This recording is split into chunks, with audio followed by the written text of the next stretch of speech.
નમસ્કાર દર્શક મિત્રો, ન્યૂઝ 9 ગુજરાતી સાથે હું છું પાયલ બામભણિયા। તો જોઈએ આજના મહત્વના સમાચાર।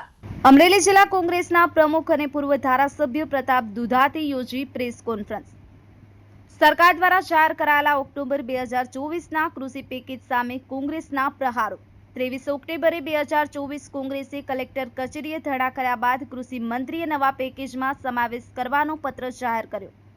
અમરેલીના ધારાસભ્યને સંબોધી અને કૃષિ મંત્રીએ 23 ઓક્ટોબર 2024 નવા પેકેજમાં જાહેર કર્યો છે કે હવે સરકાર દ્વારા ઓક્ટોબર 2024ની અતિવૃષ્ટિમાં માત્ર કપાસને નુકસાનના વળતર અંગે કહ્યું પ્રતાપ દુધા। કપાસ સાથે મગફળી, કઠોળ એની પાકોમાં સમાવેશ ન કરાયો પ્રતાપ દુધા। કૃષિ મંત્રી દ્વારા તાકીદે 10 દિવસમાં અમરેલી જિલ્લાના ખેડૂતોને અતિવૃષ્ટિ પાકોનો સમાવેશ કરવાની માંગ। 10 દિવસના અલ્ટિમેટમ સાથે પ્રતાપ દુધાતે સરકારને કરી વિનંતી। ન્યૂઝ 9 ગુજરાતી અમરેલી।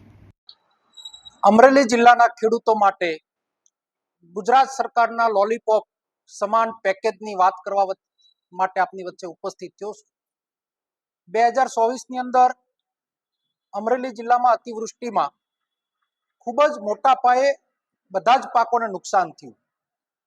ત્યારે ગુજરાત સરકારે 33 જિલ્લામાંથી 20 જિલ્લાને પેકેજ ડિક્લેરેશન કર્યું અને અમરેલી જિલ્લાને બાકાત રાખ્યો।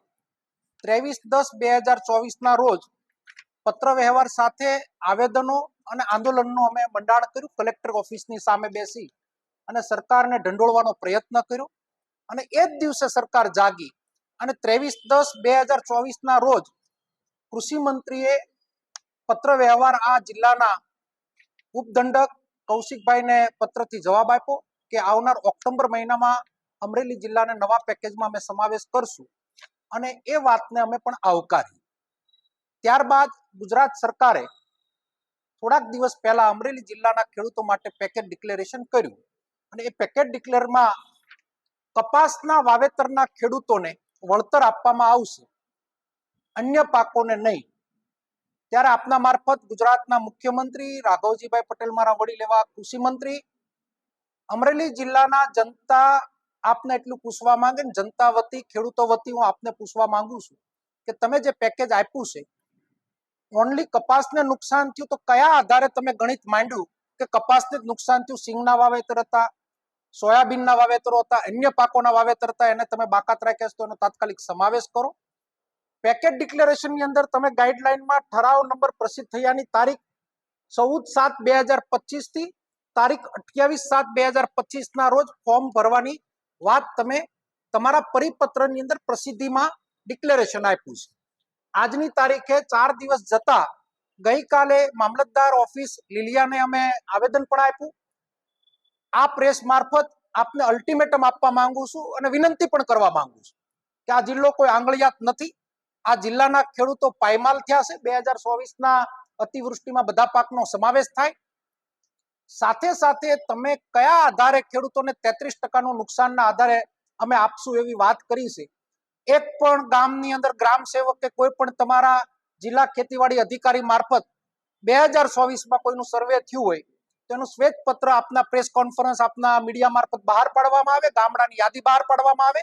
જ્યાં સુધી મને જાણકારી છે ત્યાં સુધી એક પણ પ્રકારનું સરકારના અધિકારીઓ મારફત સર્વે થયું નથી।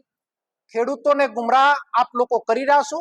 ત્યારે આપને આવનાર આજથી 10 દિવસ માટેમાં અલ્ટિમેટમ કોંગ્રેસ પાર્ટી મારફત આપી રહ્યા છે, ખેડૂતો મારફત આપી રહ્યા છે કે 10 દિવસમાં આ પ્રશ્નનો નિરાકરણ નહીં આવે તો ગામડાની અંદર ખાટલા બેઠકથી લઈ, જનજાગૃતિ અભિયાનથી લઈ, ગ્રામ સભાઓથી લઈ અને એક આંદોલન મોટું રૂપ આપવાનો હું પ્રયત્ન કરીશ। મારા ખેડૂતને અન્યાય થતી વાતમાં બહુ આકરા પગલા ભરી અને આવનાર દિવસોમાં અમે લડવાની તૈયારી કરશું।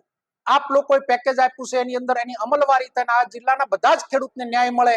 મારા તારા વર્તારામાં પડ્યા વગર કંઈ પણ જો કોઈ અધિકારી આમાં સામેલગીરી કરશે, ખોટી રીતે જો કંઈ ગુમરાહ કરવાનો પ્રયત્ન થશે તો હાઈકોર્ટ અને સુપ્રીમ કોર્ટમાં પણ જવાની માનસિક તૈયારી રાખજો। આ પ્રેસ મારફત ફરી વખત સરકારને વિનંતી કરું છું કે આવનાર 10 દિવસની અંદર જો તમે આનો ખુલાસો અથવા આનો સ્પષ્ટતા નહીં કરો તો અમરેલી જિલ્લાના ખેડૂતોની આંદોલનના મંડાણ હું મારી આગેવાની સાથે ખેડૂતોને લઈ અને આગળ વધવાનું છું।